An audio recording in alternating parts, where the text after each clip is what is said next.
needs to go on.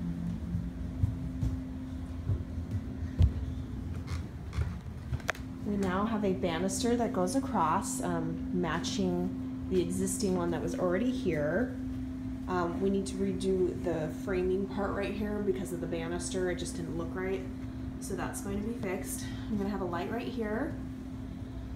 We had 2 can lights installed for the top, and then this is what was holding up the construction, was this insulation slash vent, and the air conditioning unit that was in my daughter's room is being moved over to the side of the house. We had to adjust some things because of that's where the, oh wait, that's where the vent is gonna come out, right there. It's gonna be exciting. Carpet.